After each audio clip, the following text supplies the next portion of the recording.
You're watching a BET News special, Black Votes Matter, with Hillary Clinton and Bernie Sanders. Thank you for joining us. I'm Mark Lamont Hill. In this unpredictable 2016 campaign, one thing is for certain.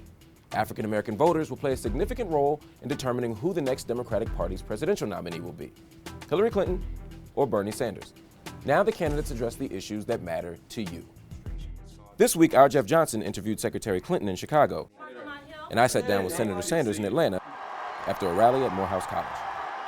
Why do you think you're getting so much energy, so much feedback from young people? Well, first of all, I got to say that it gives me enormous pleasure to see young kids getting involved in the political process. You see the hope in their eyes, the enthusiasm, and it means a great deal to me. And I think the reason that they're getting involved is twofold. Number one, by definition, young people are idealistic. That's what young people are. And they're not content with the status quo. So I think that's issue number one. Second issue, though, is actually more personal. These young people are facing very difficult economic times. If we do not make some significant changes in the economy, everything being equal, they're going to have a lower standard of living than their parents. You talk about economic despair, economic marginalization. Yeah. Those numbers cut across all Americans, Yes. but they're particularly depressing for black people. Absolutely.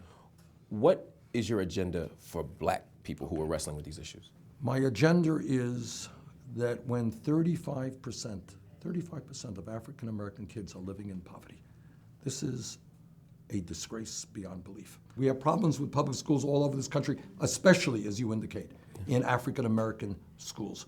That has got to change. We have, and this really galls me, youth unemployment for African American kids who graduated high school, unemployment and underemployment, you know what it is? It's 51%. Wow. 51%. And you know what that means to millions of kids out there? They're trying to get their lives together, right? Trying to go out, become independent, become adults.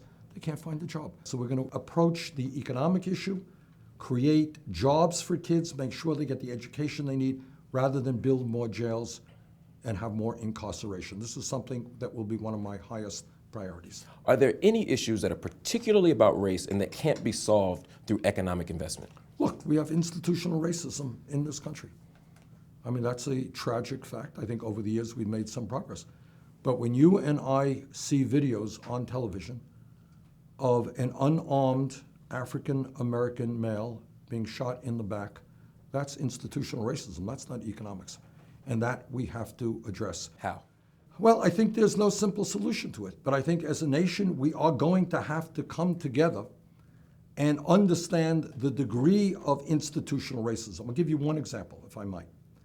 The black community and the white community smoke marijuana at about equal levels. Blacks are 4 times more likely to get arrested. Why? Well, it has to do with over-policing. It has to do with racism. It has to do with some white kid in the suburb doing marijuana. You know what? Not so likely that kid will get arrested. Maybe, but not likely. Kid in the black community doing it, much more likely. Why? That has to do with institutional racism, not economics. And we have got to be conscious of this. We have to train police departments to deal with that. We as a nation.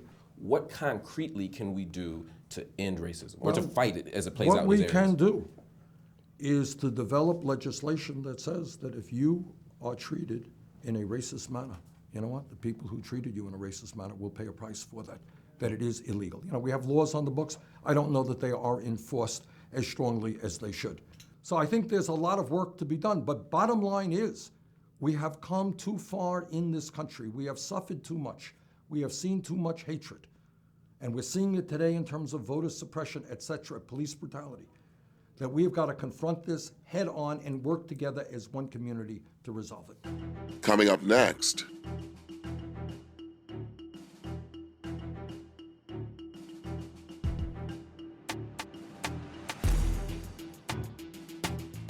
this is Black Votes Matter, a BET News special report.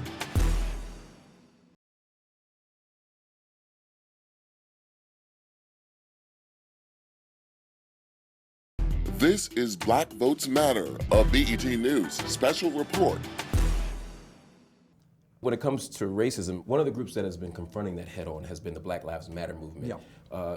Your first interaction with them, at least in the public view, was in Seattle when they sort of not so politely crashed your event. Wasn't my event, by the way, it was somebody else's. Fair enough, fair enough. At that event, though, there was a sense, a critique of you that you were somehow tone deaf to the Black Lives Matter movement. You've since made more comments in line with them.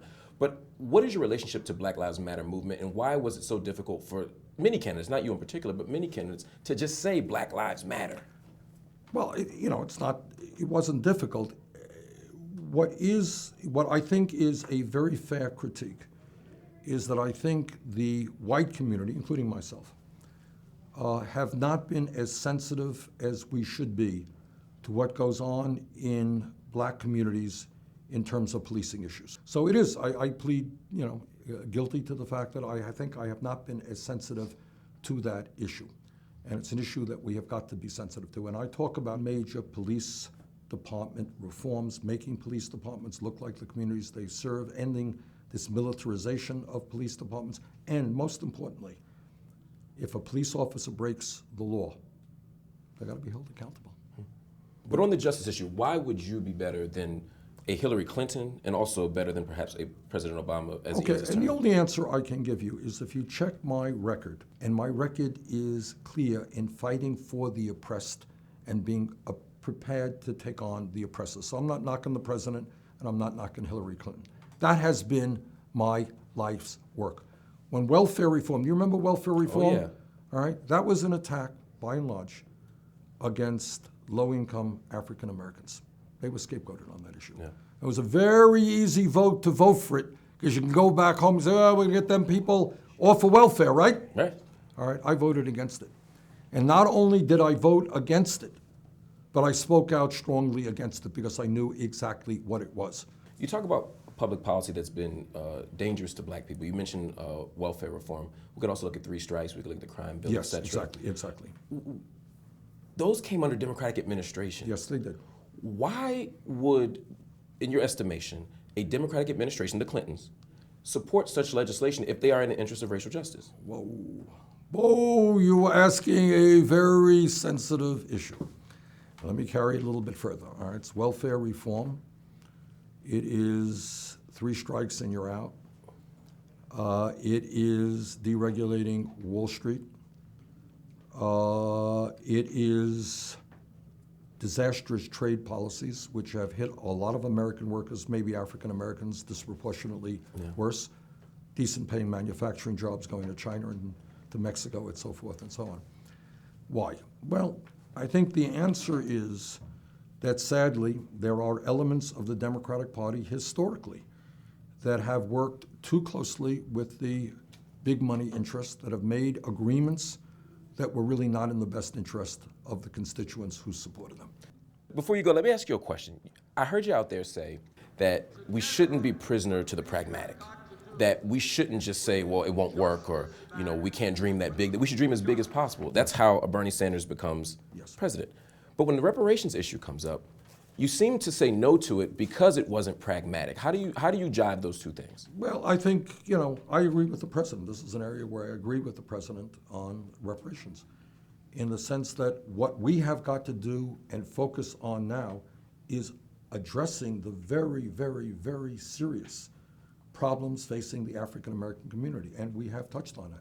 And I intend to do that as aggressively as humanly possible. So I think on that issue, actually, the president and I are in agreement. Is there any reason that you oppose reparations other than the fact that it's not pragmatic? It's a long story. I mean, it's a longer story than we have time to get into right now.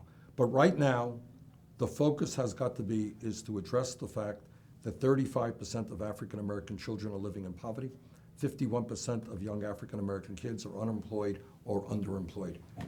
We have to make sure that kids, regardless of their income, can get a college education. Those are the issues that I want to focus on. Senator Sanders, thank you so much for your time. Okay, hey, good. Coming up next,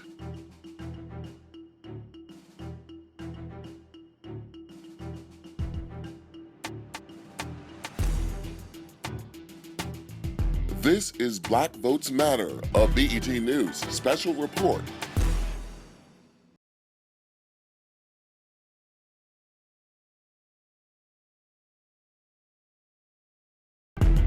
You're watching a BET News special, Black Votes Matter. Welcome back. Next, we turn to Secretary Hillary Clinton, who is enjoying strong support among African American voters and has snagged some high-profile endorsements. But still, skeptics remain. My colleague Jeff Johnson caught up with her in Chicago after a campaign event where she's working to convince black voters that she has their back. Secretary Clinton, thank you so much for joining us. Good to talk to you. There's been a lot of conversation and articles by the likes of Michelle Alexander and Ta-Nehisi Coates have really dug deep into some of the policies from President Clinton that have created a level of distrust with the African American community. How can we trust Hillary Clinton when she was a part of an administration that saw these policies really wreak havoc in the African American community? I am well aware that some of the decisions that were made during the 8 years of my husband's presidency that we have to learn lessons from. Yes, I supported my husband's policies. My opponent, Senator Sanders, voted for them. I did not have a position where I could express myself independently. He did. Now, why is that? Because in the beginning of the 90s, there was a great outcry that something be done to deal with the crime explosion, in particular crack cocaine and the havoc it was wreaking on so many lives, neighborhoods, and communities. There was a crime bill, and as most bills turn out to be, there were things in it that I didn't particularly like, and there were things in it that I approved of. And it was implemented in ways that I think did go too far. And I've been very clear in laying out the specifics that I would pursue, whether it be, ending racial profiling, getting to the root of the crack versus powder cocaine disparity. I supported reducing it. I want to go all the way and eliminate it. I think it's important to have body cameras. I endorse the recommendations of President Obama's Policing Commission to retrain and, really hold accountable police forces. How do you bridge that gap of what you want your policy to be, what you fought for, and what the reality of the community is? Well, the first thing I'd say, Jeff, is that people who've worked with me, like the Congressional Black Caucus, which endorsed me, a lot of the community leaders who have endorsed and stood with me across the country, they know me. They've worked with me. They have a history. The median income of black families went up 33%. We had a huge drop in child poverty. We had so many positive developments because of a direct set of policies to invest in communities of color. I do think it's a little bit cherry picking, to be just candid with you. A lot of folks who care passionately about issues I care passionately about are, writing and saying, well, she was for this, she was for that. And I can only say my opponent voted for it. And why does he get a pass? And I think there are those that don't give Senator Sanders a pass either.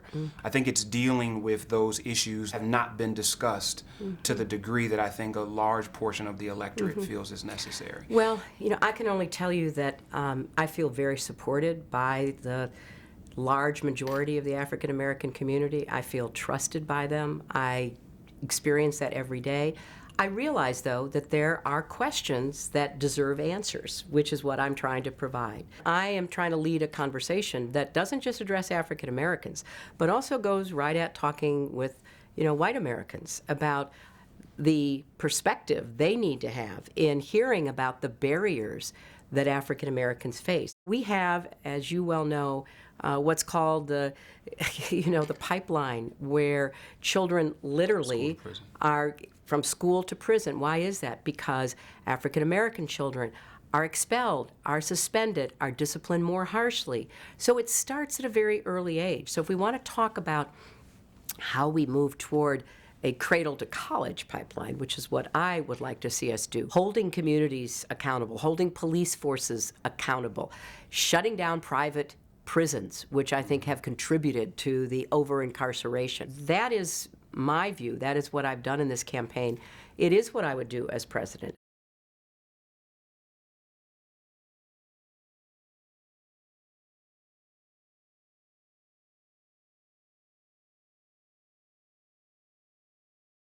This is Black Votes Matter, a BET News special report.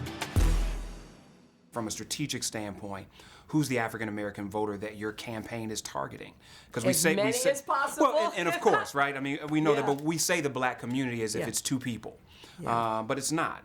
I am not tailoring my message in any way. I'm talking to, the younger voter, the middle-aged voter, the older voter, the New York voter, the South Carolina voter in exactly the same way. Because, look, I don't want to make promises I can't keep. People don't trust our government. People don't trust our politics. They don't trust our economy. Practically every institution has fallen in trust by the American people. And in a democracy like ours, trust is the glue that holds it all together. I am trying to present a path forward that is going to give people a chance to vet me, hold me accountable. I want that. I actually request it. African American women have been probably one of the most important demographics within the electorate in the last 2 elections. Yeah. What in your platform speaks to African American women to say this is the person that I'd want to vote for? Let's take health care, for example. Thanks to the Affordable Care Act, which I will defend and improve on, we've had a big increase in health insurance for African Americans. We also have to move for equal pay, and that requires getting the laws that we have on the books enforced. It also means more transparency in pay scales. Women of color have a much lower percentage of what white men make. But we also have to push open the doors to the corporate boardroom, not just by talking about diversity, but by incentivizing it, making it clear. As president, I'm going to look at diversity in federal contracts. I'm going to look to see whether there are ladders of opportunity for women, for people of color. So I have a whole agenda about what I think would make a big difference in the lives of black women. How else would a Clinton presidency begin to look beyond equity and beyond diversity to wealth creation, to equity, and to power? The Great Recession hurt a lot of people. It disproportionately hurt African Americans.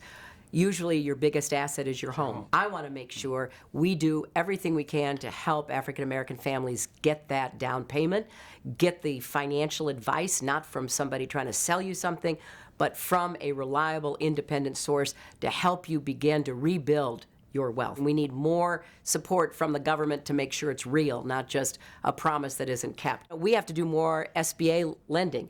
The fastest growing group of small business owners are black women. We need to do more to help them get access to the credit that they need.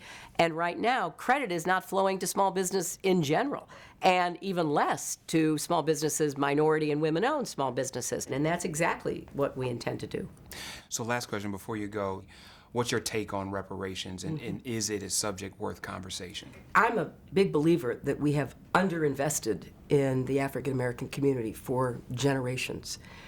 So what I believe is we've got to make good on the failure to provide more opportunities in urban areas all the way to distressed rural areas. That means the federal government needs to have a formula that targets neglected communities. As far as I'm concerned, my highest priority is to help lift up people who have been left behind and left out.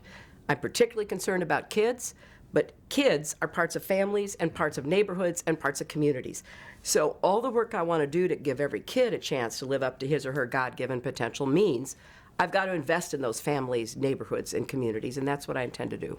Well, Secretary Clinton, we appreciate the time. Thank you. You so much. Great to talk to you. So there you have it. 2 candidates who strongly believe that they deserve the black vote. And as they head south for the next batch of Democratic primaries, it's up to you to determine which one will get a giant push forward.